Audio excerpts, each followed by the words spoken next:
so-called male loneliness crisis appears to be truly universal, young and old, rich and poor. And apparently, even blood-soaked dictators are not immune. Even they, it seems, are finding themselves increasingly isolated, friendless, and alone. Which raises an interesting question. Is this the beginning of the end for Vladimir Putin's so-called alliance of besties? Putin has spent years cultivating relationships with what can only be described as some of the least functional regimes on the planet. I'm exaggerating slightly, but not by much. These are not exactly countries people are lining up to move to. And because this network of states is largely isolated from the global economy and international institutions, Putin's circle of friends has become very particular. We are talking about Iran, North Korea, Bashar al-Assad's Syria, Nicolas Maduro's Venezuela, economies in freefall, autocratic systems that treat human rights as an abstract concept occasionally mentioned by the United Nations between executions. Add to that a collection of dependent or semi-puppet states, Belarus under Lukashenko, parts of Central Asia like Kazakhstan and Tajikistan. A real who's who of global dysfunction.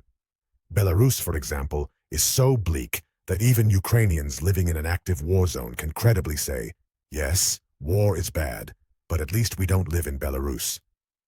But this is not just about mocking Putin's choice of allies. There is a more important takeaway here. Even these weak, isolated partners are beginning to fall apart. Take Syria. Bashar al-Assad was only able to cling to power thanks to direct Russian military intervention in the late 2010s.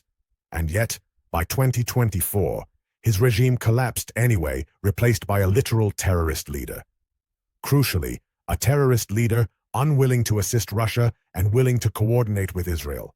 That alone was a serious blow to Putin's regional strategy. Then there's Iran. The Iranian regime is currently facing one of the most serious internal threats it has seen in years. And externally, its credibility took a devastating hit during its short but disastrous confrontation with Israel. Iran launched wave after wave of drone and missile attacks tactics, inspired in part by Russia's own approach in Ukraine. But thanks to U.S. missile defense systems, Israel's Iron Dome, and superior civil defense infrastructure, those attacks accomplished very little beyond producing dramatic cell phone footage. In response, Israel, and in some cases, the United States, achieved near-total air dominance over Iranian airspace. For an authoritarian regime, that kind of humiliation is catastrophic. Because authoritarian systems operate on a simple bargain. The people give up rights, free trials, free markets, political participation in exchange for strength and security. Decisive power without legal constraints. But what happens when that regime is exposed as weak? Especially when it looks weak compared to democracies? Imagine being an Iranian citizen, watching a country with a fraction of Iran's population, regular elections, and an independent judiciary utterly dominate your airspace. Or watching the United States, the so-called Great Satan, allegedly decadent and weak, deploy American-made aircraft at will. That contradiction is poison for authoritarian legitimacy. And this pattern repeats elsewhere. Look at Venezuela. The Maduro regime remains in power, but it has been deeply humiliated. China sold Venezuela radar systems supposedly capable of detecting stealth aircraft. Russia sold Buk air defense systems, marketed as battle-tested against Western planes in Ukraine. None of it worked. This series of failures across multiple allies has exposed not just those regimes, but Putin himself. Putin has repeatedly attempted to frame the war in Ukraine as Russia versus NATO, claiming parity between the two. But this argument collapses under scrutiny. Much of the NATO equipment sent to Ukraine is decades-old 1980s and 1990s technology. A YouTuber, Chris Cappy, famously sat inside a Ukrainian Bradley and pointed out that the most advanced systems had been stripped out. That wasn't negligence. It was deliberate. Western planners assumed Russian forces would capture some equipment and chose to let them study Cold War-era technology rather than modern systems. From the perspective of Putin's allies, the message is unmistakable. You were promised a power capable of standing toe-to-toe with NATO. That promise was false. Now, Putin occasionally tries to compensate with nuclear signaling, missile tests, threats.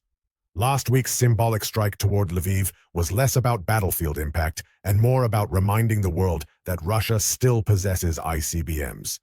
But this is an extremely weak card to play because Russia's nuclear umbrella does not extend to Iran, Venezuela, or North Korea. Telling allies, "We have nukes, but we won't use them to protect you," is not reassurance. It is abandonment. So what does all of this mean heading into 2026? Nothing good for Vladimir Putin. Every few months, we hear claims that the US is close to a deal with Russia. Even the most unqualified negotiators are now beginning to realize that Moscow is simply stalling. Ukrainian and Western officials continue negotiations largely for optics to demonstrate who is actually pursuing peace. Russia claims NATO expansion was the core issue. Yet early on, US leadership ruled out new NATO members.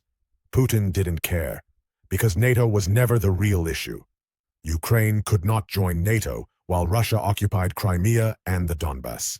That would have triggered Article 5 immediately, an outcome NATO would never accept.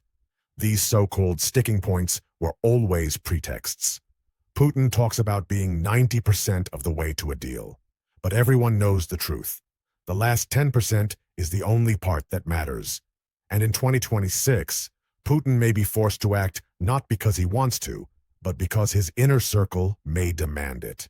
Russia's military spending continues to rise while oil and gas revenues have fallen by roughly a third. Taxes are increasing in a shrinking economy, a textbook disaster. Putin can repress the public, but he cannot govern alone. He needs oligarchs. He needs the Siloviki. He needs buy-in from those who control the military, the economy, and regional power bases. Historically, he has secured loyalty through a mix of rewards and threats. Increasingly, it is only threats. Asset seizures, prison sentences, exile. And that sends a dangerous message to elites. You are next. Dictators do not sit atop stable pyramids. They balance precariously on towers built from ambition, fear, and betrayal. Beneath them are many people perfectly willing to take their place. That is the fundamental problem Putin now faces, not isolation abroad, but instability at home.